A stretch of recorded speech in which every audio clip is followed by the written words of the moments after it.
Welcome, viewer, wherever you are. This is yet another episode of LTN Sports Plus. This show comes to you every other Tuesday at a moment like this. Today, I'll be speaking to you from the county of Homa Bay, where I'm privileged to be talking to the chairman of FKF Homa Bay County.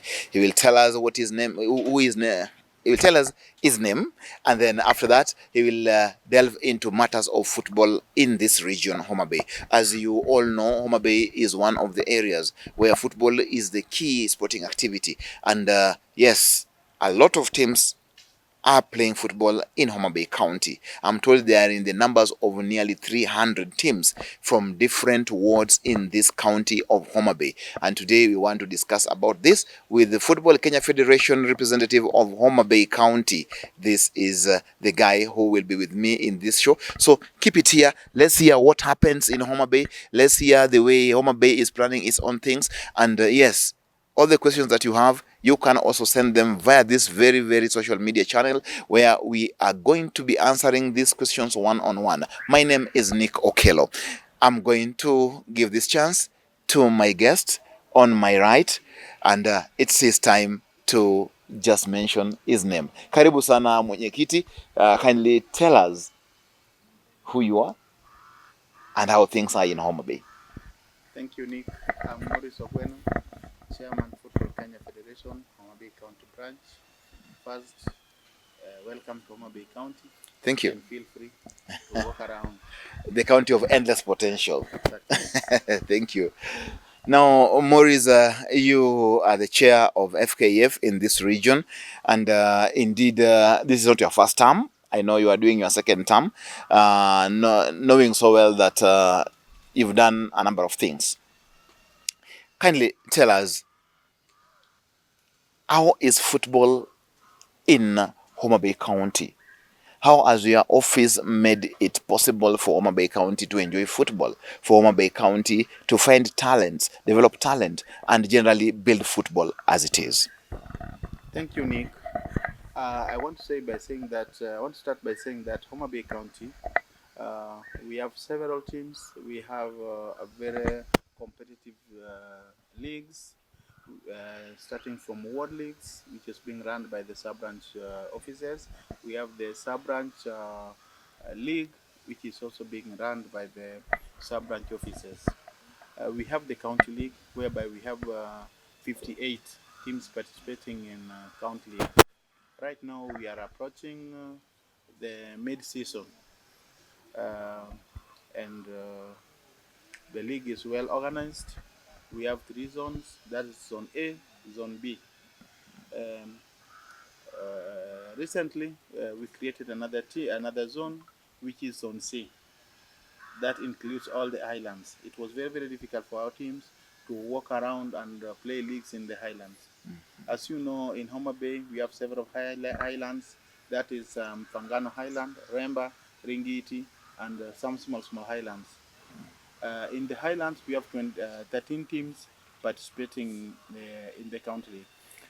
In the highlands. In the highlands. So these teams are just playing against themselves around the highlands of Lake Victoria. That's why we gave them their own zones, because with themselves they can crisscross all those highlands. They are comfortable. Very comfortably. But people from the dry land, the mainland, cannot do that easily. In fact, it is not easy for them to go to Remba, Ringiti, Mfangano, and play the games and come back to the mainland. That's good to hear. In fact, it's it will become very expensive for them. So in Homa Bay, we have Zone A, B, and C now. Exactly. Okay, and it's good to hear that you've done that because of the geographical position of those highlands. Good. Yes, go ahead, Chairman. And you have 58 teams playing at the county level. Yes. Yeah, down? In the sub-county, and the World League, we have more than 290 teams participating in those leagues. Okay, now I want us to also look at the way football has grown under your leadership in Homa Bay County. Where did you start and where are you now? When I took over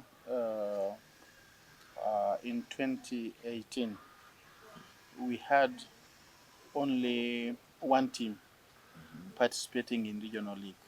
One. Yes. the initial regional league. Right now, we have teams. We have a team in Premier League. We have a team in NSL. We have teams in Division Two. We have teams in regional leagues. More than 12 teams participating in regional leagues. And as you know, it has not been easy for our teams to manage uh, to sponsor themselves. Yeah. We don't have sponsors. We don't. Well, visas also are not very many, so most of the teams are dropping. A team can be promoted to Division Two. After a season, you will find that the team did well in Division Two, but it has dropped itself because of Due to resources due to now. resources. Okay. Now, uh, resource challenges. As a chairperson of Homa Bay County, what are you doing to help teams at least lessen their burden in terms of sponsorship? Because yes, I know it's not your role personally, but you can try your level best and even have partnerships, talk to well wishers and all this kind of people. Aren't there people who are willing to support football in Homa Bay? In fact, we've tried. We've talked to the county government. We've talked to other well wishers, but it has not been easy.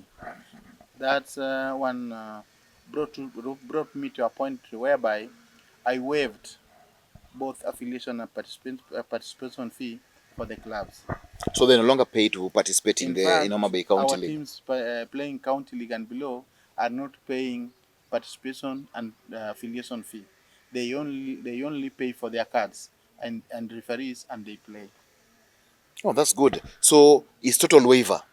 Total waiver for our teams. So what do they do? If they have to register, what do they do now? Because They, if you they don't pay, only they only pay for the cards, and okay, they pay referees. okay.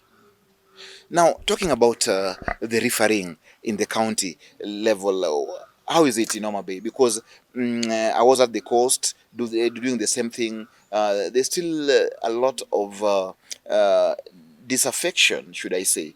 The referees are feeling that they are not being handled well by the federation. How is it in Homa Bay? I've not had any complaint from the referees.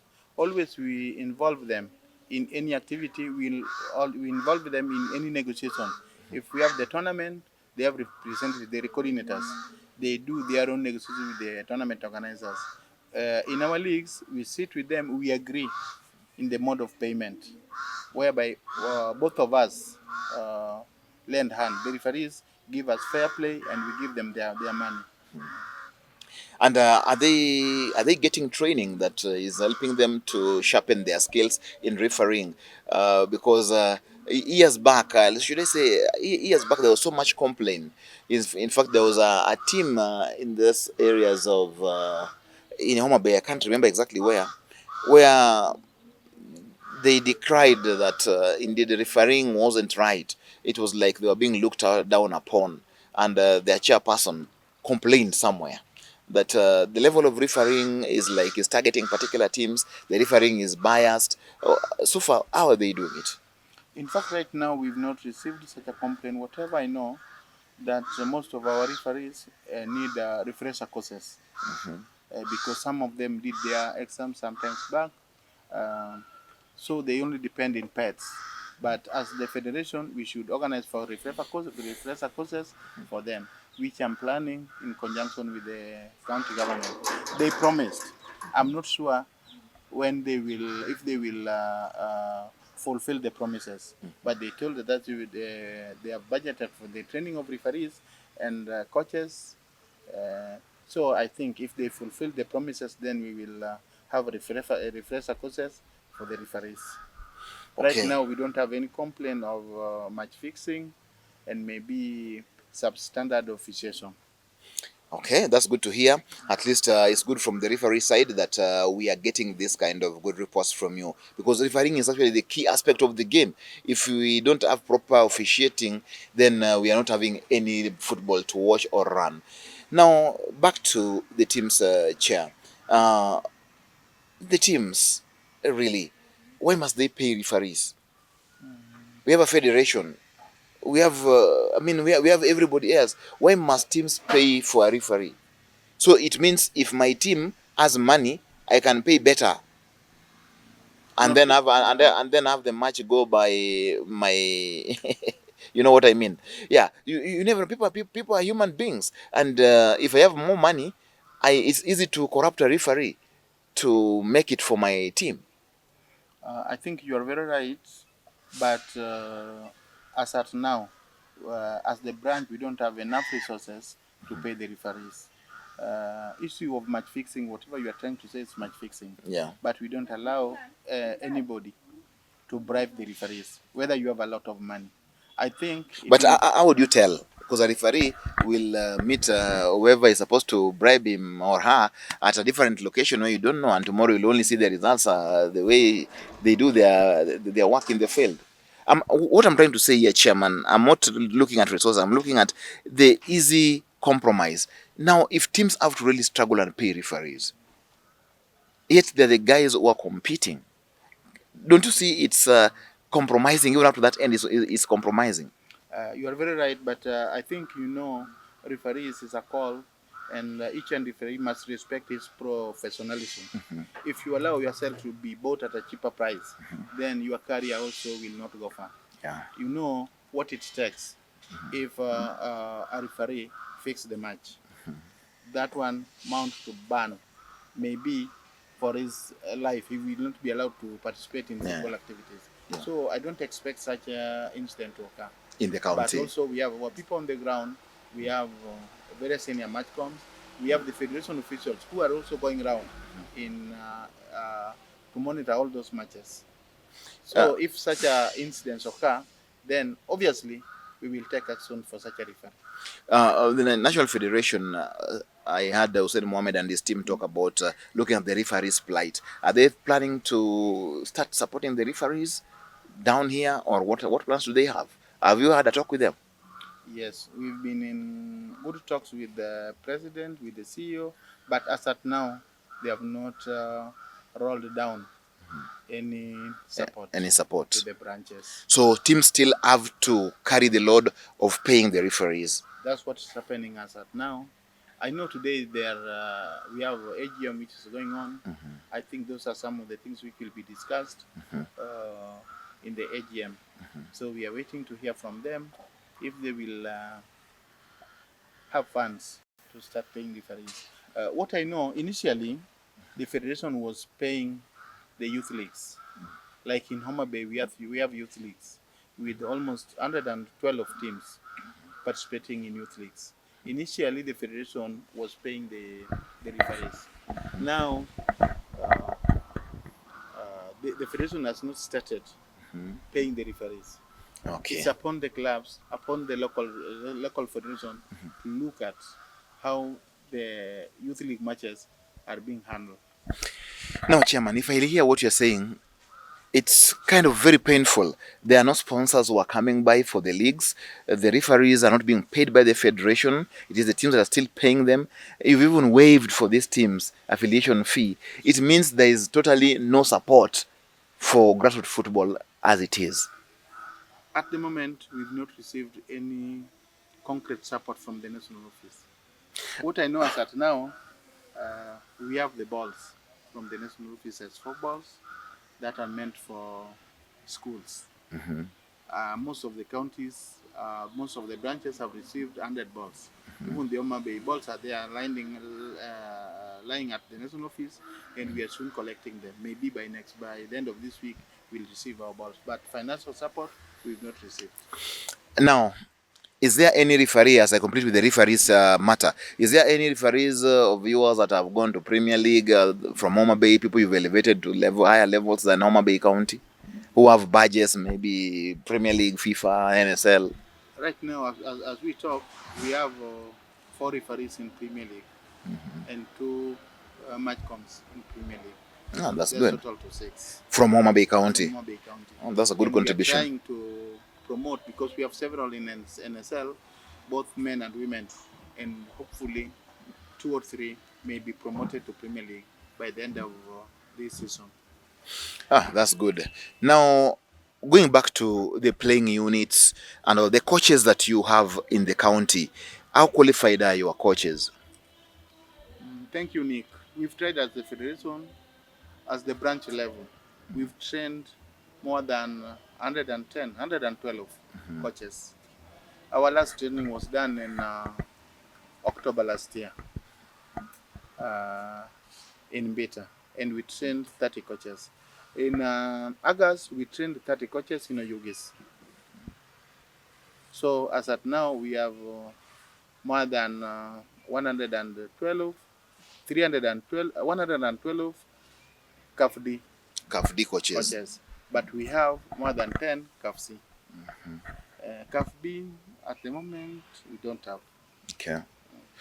Okay, that's good. It's good to hear that. It's good when people are getting their capacities built, and we are happy that Homa Bay County is leading by doing that. Now, Chairman, this very county of Homa Bay is a county that now has a team in NSL, Mofa, which is doing so well. I don't know why Mofa is going down. I can tell. Maybe you can tell us. You've now also elevated a team to Ladies Premier League. How is the football side of women in Homa Bay? The women football is not doing well really because most of the teams they are not resourceful to an extent that they can play our leagues.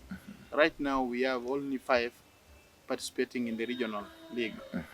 In the county league we have almost 30, but I can say that's not enough because as you can see we have several schools doing well in school games, but most of them are coming from Homa Bay, but most of them are not participating in our leagues.